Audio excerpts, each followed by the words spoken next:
Assalamualaikum warahmatullahi wabarakatuh. Perkenalkan, nama saya Nur Afifah dengan NIM 101561-2012. Baik, saya akan menjelaskan mengenai Islam di Spanyol dan dinasti Fatimiyah di Mesir. Penduduk Spanyol sebelum masuknya Islam. Sebelum kedatangan Islam, Spanyol berada di bawah pemerintahan Romawi pada tahun 1033 Masehi.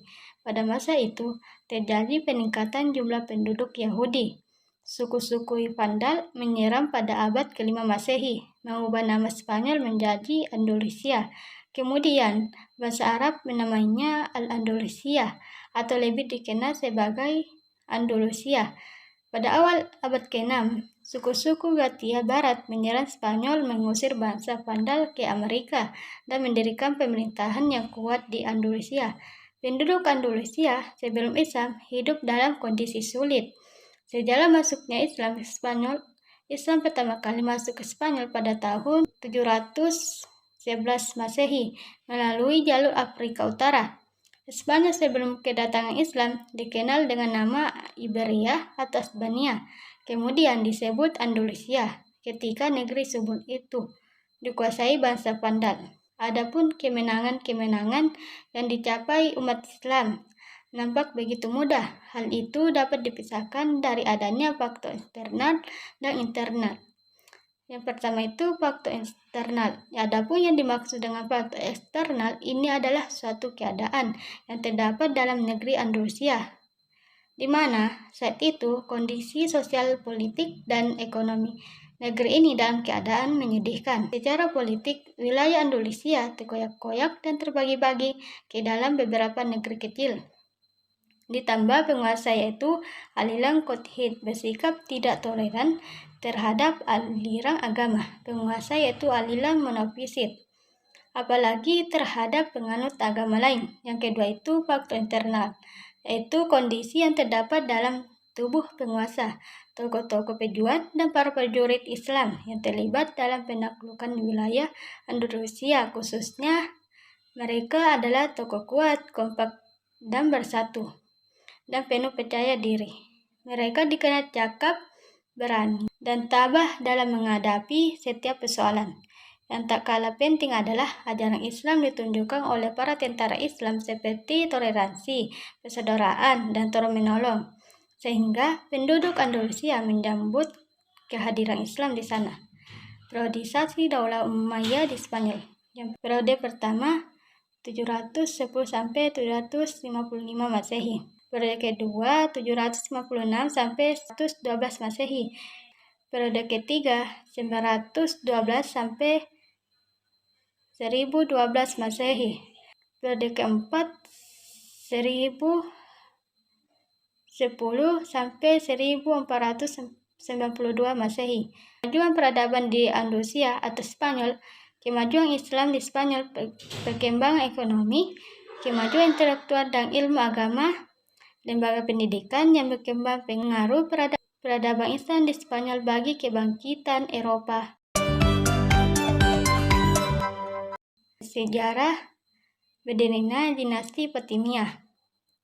Pada tahun 1045 Masehi, dinasti Fatimiyah berhasil menguasai Tunisia. Para khalifah dinasti Fatimiyah. Yang pertama Abu Muhammad Abdullah Ubaidillah Al-Mahdi Billah. Yang kedua Abdul Qasim Muhammad Al-Qaim bin Amr bin Al-Mahdi Ubaidillah. Yang ketiga Abu Zahir Ismail Al-Mansur Billah. Yang keempat Abu Tamim Ma'ad Al-Mu'isli Dinillah. Kemajuan dinasti Fatimiyah, bidang politik dan pemerintahan, pemikiran dan filsafat, pendidikan dan iptek, ekonomi dan perdagangan, sosial kemasyarakatan, pemahaman agama. Masa kemunduran dan runtuhnya dinasti Fatimiyah. Kebijakan dinasti Fatimiyah yang secara tegas memaksa masyarakat Sunni Mesir untuk menerima dan mengakui ajaran Syiah. Pengawasan terhadap wilayah Fatimiyah melemah. Perang khalifah yang tidak berfungsi secara keseluruhan. Konflik di kalangan militer. Tentara yang pertama kali menaklukkan Mesir terdiri dari orang-orang barbar. Kerusuhan pun terjadi di Mesir dan sekitarnya, dan lemahnya perekonomian warga dan negara. Saya Husnul Khatimah dengan NIM 10156122009.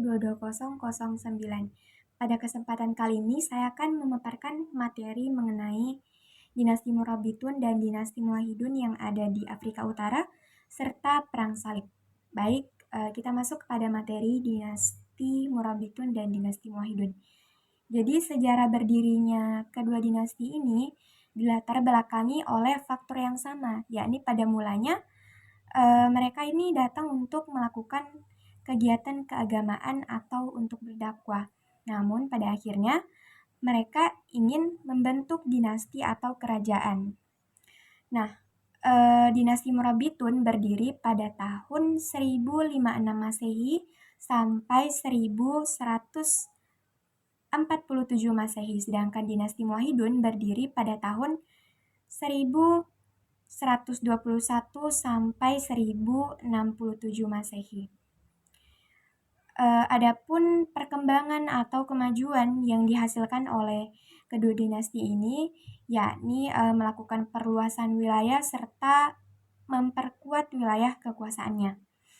Nah, adapun faktor kemunduran atau kehancuran kedua dinasti ini, yakni adanya gerakan pemberontakan serta para penguasa yang tidak mampu mengelola pemerintah dengan baik.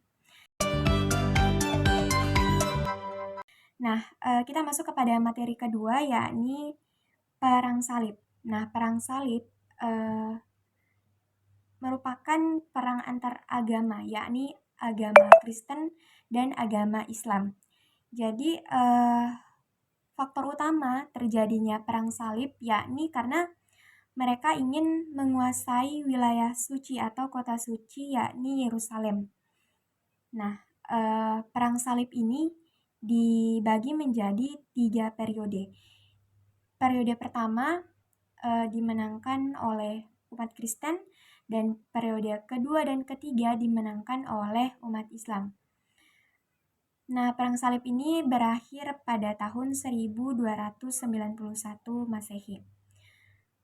Adapun tokoh yang berpengaruh pada Perang Salib, tokoh Muslim, yakni ada Salahuddin Al-Ayyubi dan Muhammad Al-Fatih.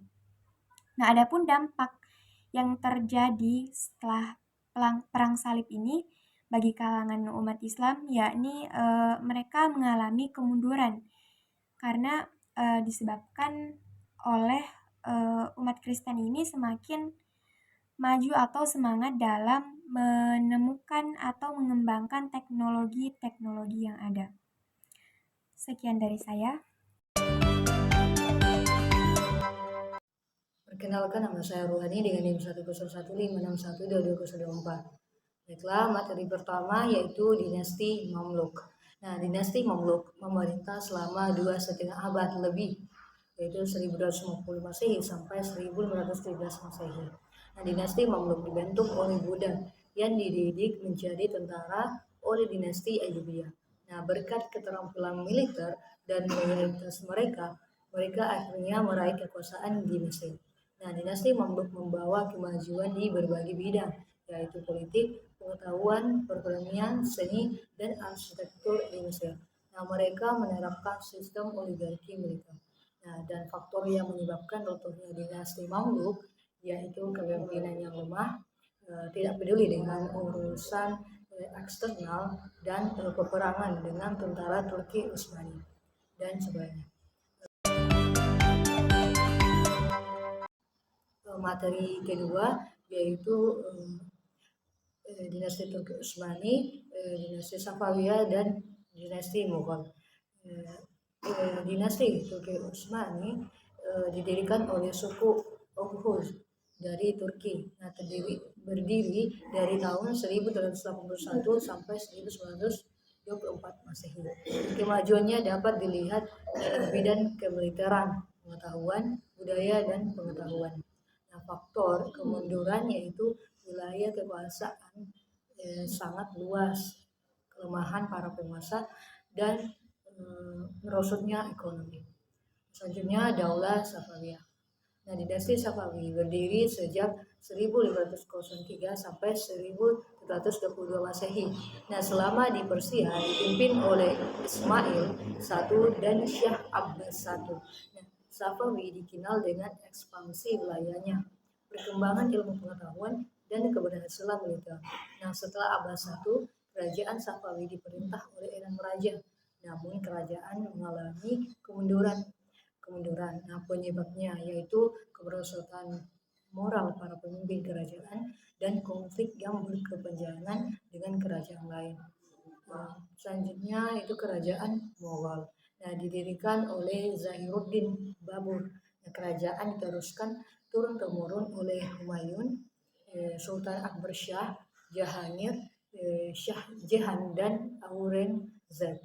Nah, dinasti Mughal berkuasa selama 1526 sampai 1858 Masehi. Nah, faktor kemundurannya yaitu kemerosotan moral, para pejabatnya bermewah-mewahan, kepemimpinannya sangat lemah, dan kekuatan militernya juga lemah. Materi ketiga yaitu Islam di Indonesia. Nah, Islam masuk ke Indonesia melalui berbagai cara, nah, termasuk melalui berita dari Arab, Eropa, India, Cina, dan sumber-sumber dalam negeri. Nah, dan juga pedagang Arab, Marco dan catatan penulis seperti Mahwan. Nah, perkembangan Islam di Indonesia melibatkan beberapa kerajaan penting. Nah, kerajaan Samudra Pasai, kerajaan Demak, dan kerajaan Mataram. Sekian dari saya. Wassalamualaikum warahmatullahi wabarakatuh.